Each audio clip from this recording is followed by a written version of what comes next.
Hello everyone, meet again with the discussion of the film. This episode 1 will bring the storyline of the film entitled Shooter, which was released in 2007. This film tells the story of Bobby Sweeter, a former sniper who has retired from his job.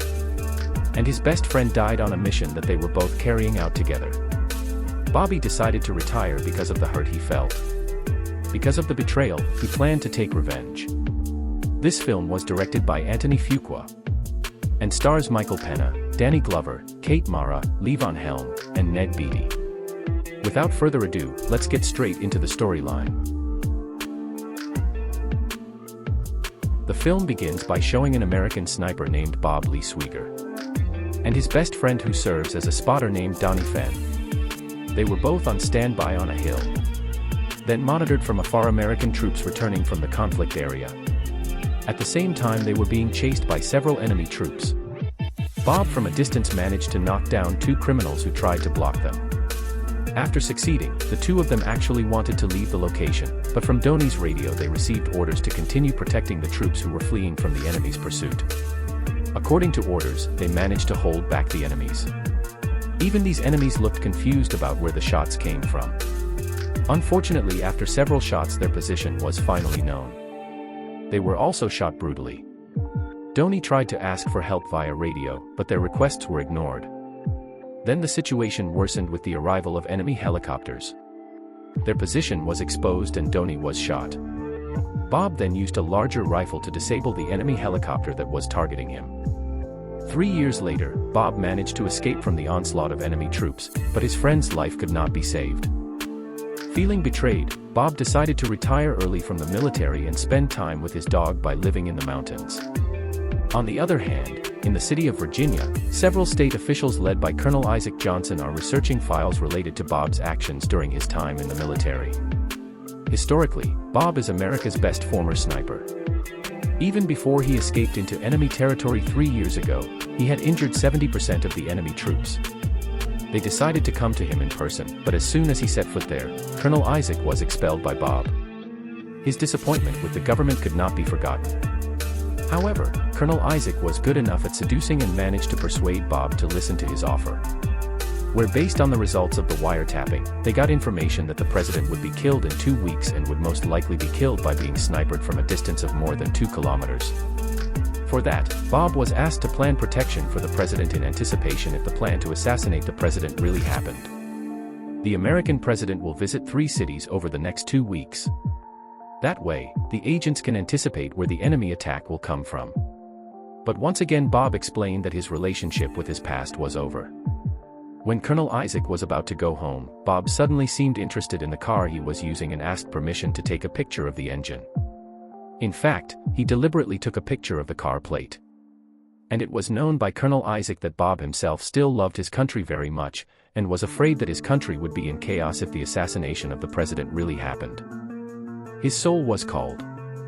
Therefore, he tried to shoot a target from a distance of 2 kilometers to find out if it was true that it could happen.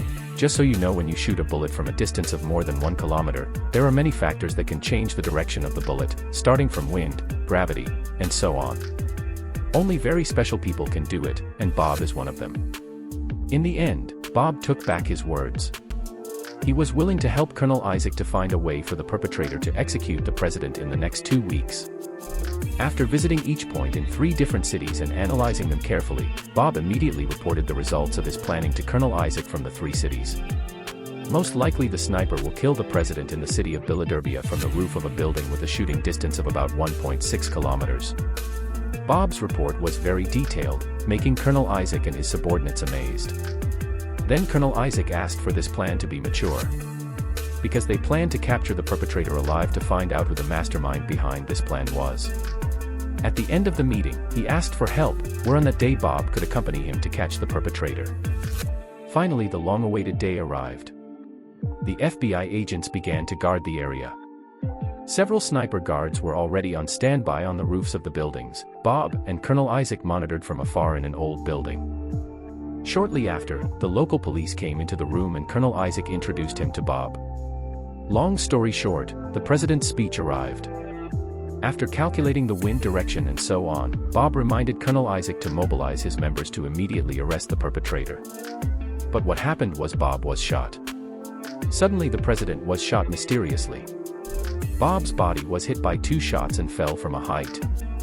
He tried to escape, but all military troops and FBI members were deployed to look for him. At the same time, the building was immediately emptied and set up as if Bob had tried to kill the president. Even his weapon that Bob kept at his house was successfully taken as evidence. There Bob himself.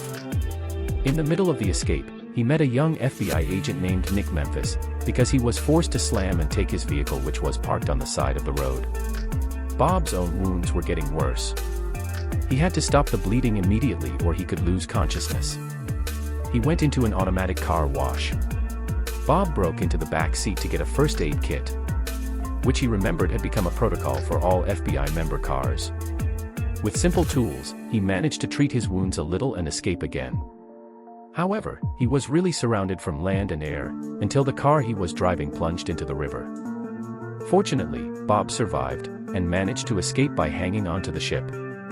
When he reached land he managed to find an old car to use. The police and military troops did not stop looking for him.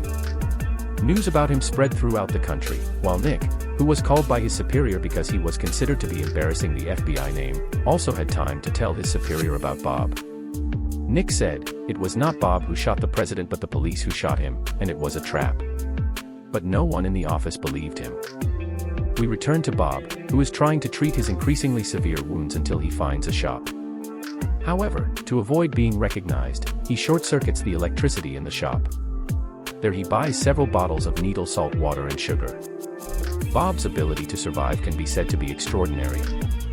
With these simple materials, he managed to make enough to cover the lack of blood in his body due to the gunshot wound. Bob tries to change his appearance so that the police don't recognize him. His struggle paid off. Bob went to the city of Kentucky without any obstacles. He went there to meet the wife of his late friend Donnie named Sarah. Bob came to Sarah because Donnie said that his wife wanted to go to nursing school and he thought Sarah could treat his wounds. But it turned out that Sarah actually entered another major. Although initially Bob was thrown out, fortunately Sarah immediately believed everything Bob said, even willing to help him buy the items that had been listed. The items were simple tools that could be used to perform surgery to remove the bullets lodged in his body. At the same time, Nick stayed overnight in the office because he was curious about Bob's bonding. Nick examined all the evidence that was available. Starting from the bullets used by the perpetrator, video recordings, even Bob's background. He couldn't sleep until morning, and when his office friend came, who was the secretary of the top brass there, Nick conveyed the results of his investigation.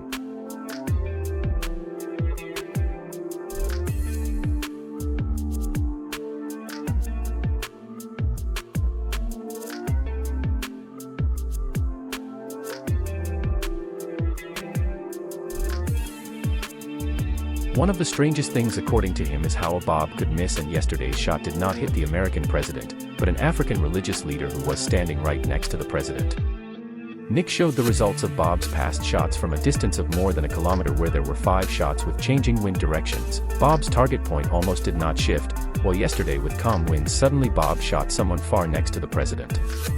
Strangely enough, it turned out that the police who shot Bob last night were found dead in an alley due to a robbery. This made him even more convinced that all of this was a conspiracy. He continued his investigation by visiting the place he suspected was the original location of the sniper. There he found 3 waypoints like the remains of a tripod, which he immediately consulted with his friend who was a weapons expert. He found a match with the weapon in question. But of course Nick's movements began to be known by agents or unknown people because he had gone too far.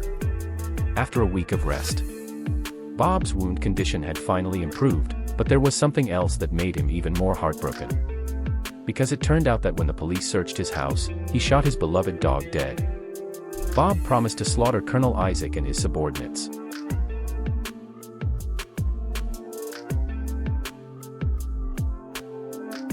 That night, Bob asked Sarsa for help again, but he felt bad for involving his best friend's wife too much in this matter. However, Sarah herself assured that she was willing to help because Bob was her late husband's only best friend. The next day, Bob managed to take advantage of this curiosity. When Nick was relaxing at a restaurant, Sarah disguised herself, saying that she had met Bob, and told him about the real incident of the shooting yesterday. Sarah then handed over a photo of Colonel Isaac's vehicle chassis number that Bob had photographed long before. The brief meeting succeeded in making Nick even more curious, and made him use office facilities to track the vehicle number. Of course, this action made Colonel Isaac and his subordinates immediately suspicious of this. He thought that Nick was working with Bob. And as a result, in a place, he was suddenly kidnapped by several agents. Nick was tortured to death. They had even prepared a tool so that Nick would be thought to have died from suicide. But suddenly one by one Colonel Isaac's subordinates were shot, and that was Bob's plan running smoothly. After saving Nick, he planned to throw his enemy's body into the river. However, Nick still didn't dare to help Bob reveal the truth. He advised Bob to hire a lawyer. And he would later help by talking to his superiors about what really happened. However, Bob immediately informed him that these people were not just anyone. They were immune to the law. Even if punished, they would not be long before they reappeared with a new identity. From there, Nick finally came to his senses and agreed to work with Bob. On the other hand, Colonel Isaac was told that the execution was a complete failure. The 3 agents sent were killed by a sniper. From there he realized that Bob was not dead.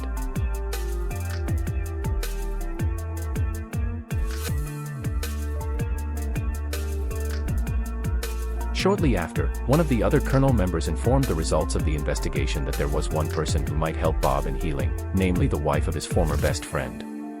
Colonel Isaac immediately ordered his members to immediately arrest Sarah. On the other hand, Bob drove far to Tennessee to meet a weapons expert. He asked some technicalities related to yesterday's shooting incident. This is very important to prove Bob's innocence. And then there was something else he asked. Who do you think the perpetrator is who is able to shoot from a distance of 2 kilometers?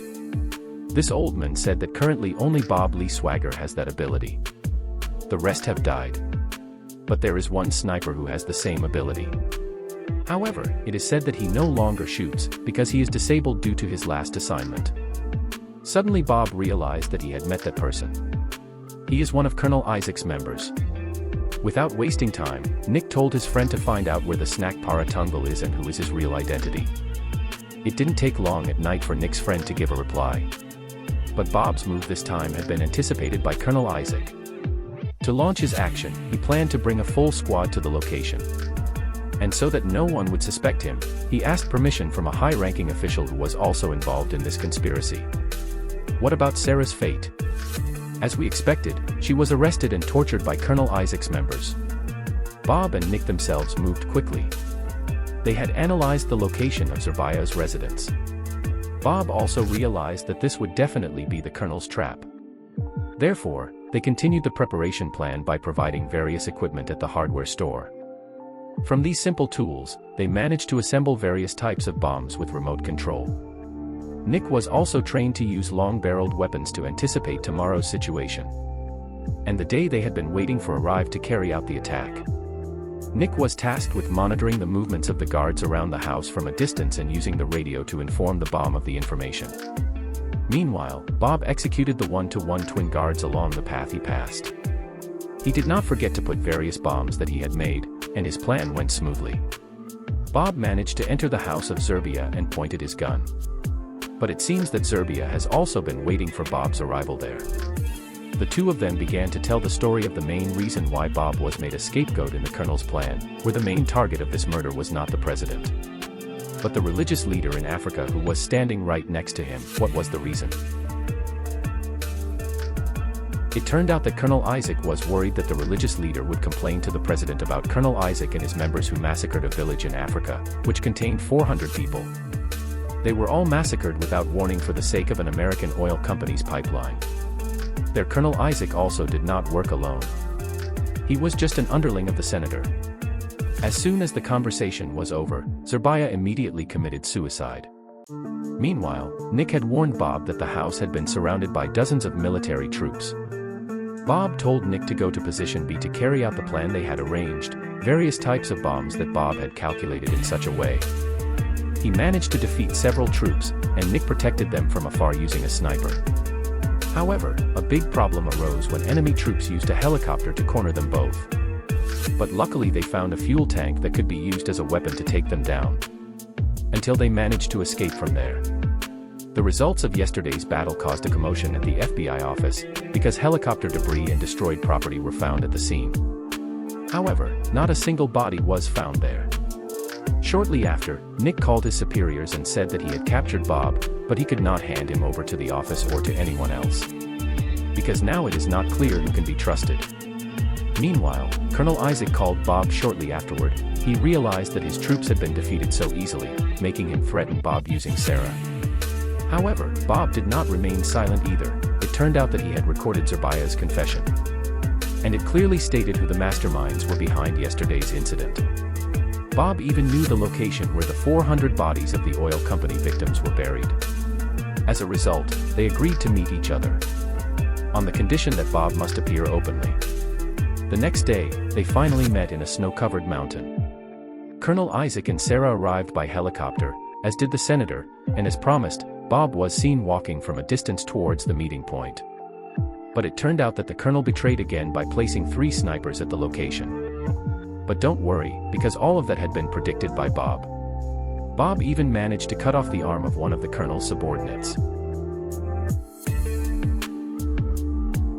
After everything was clear, Bob came out of hiding. Nick himself was the bait. Luckily he wasn't seriously injured because he was wearing a bulletproof vest. Sarah herself looked very depressed due to being tortured and harassed by the colonel's subordinates while being detained. Therefore, she took the gun and killed him with her own hands. The senator who saw Bob's abilities was amazed, and even offered Bob a job for him, but he said what kind of person would work to kill. Finally, to the point, the senator asked for yesterday's confession recording, but instead burned the recording in front of them. According to him, this evidence could not be used by anyone and was not submitted to the existing law enforcement, but was sabotaged. On the other hand, Nick ordered someone to deliver a letter to his superiors last night. The letter contained the location and time of their meeting today. That's why the FBI arrived at the location not long after. The senator and the colonel smiled. Because in the end, Bob was arrested without being able to follow his innocence. Long story short, sometime later Bob was tried in a special room led by the Attorney General. In the room were the FBI leader, the colonel, and Sarah. From the beginning of the meeting it was clear that the colonel was very unhappy with this trial. But the Attorney General could be said to be neutral in this case, and ordered him to obey the trial. Without further ado, Bob was asked by the Attorney General to express his defense, and at this moment Bob explained everything and the evidence in detail, starting from the bullet found on the target which turned out to belong to Bob. However, the bullet was taken secretly from Bob's training when shooting cans 1 week before the incident. When he first entered the room, Nick had time to shake Bob's hand, and secretly entrusted a functional bullet to be the strongest evidence. Why wasn't Bob the perpetrator? Because when he put the bullet into Pa's rifle and pulled the trigger, nothing happened, because all of Bob's weapons in the house were specially arranged so that they could be fired every time they were used, and no one knew that except him. However, the evidence could not prove who the real perpetrator was. That's why the colonel just laughed. Nick himself provided evidence of the massacre that took place in Africa. However, it should be remembered that the Attorney General's authority is only for the United States, not internationally. In the end Bob was declared not guilty. He was released, but still the senator and Colonel Isaac and his members were free to enjoy life, even though they had committed so many despicable acts. Therefore, some time later the senator was relaxing in his luxury villa in the middle of the forest. Suddenly they were massacred by Bob. If the state judge could not make them atone for their sins all this time, then Bob's weapon was enough to be the judge for them. Bob also arranged for Colonel Isaac to be thought to have shot the senator. And he blew up the house by damaging the gas pipe in it.